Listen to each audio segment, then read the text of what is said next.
Let's see how the new map editor works. And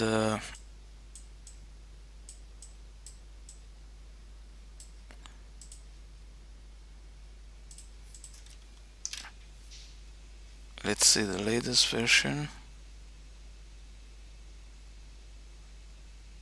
That is the number 5 here.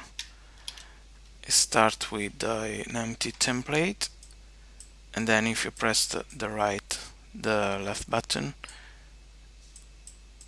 it creates blocks. With the right button, it deletes the blocks.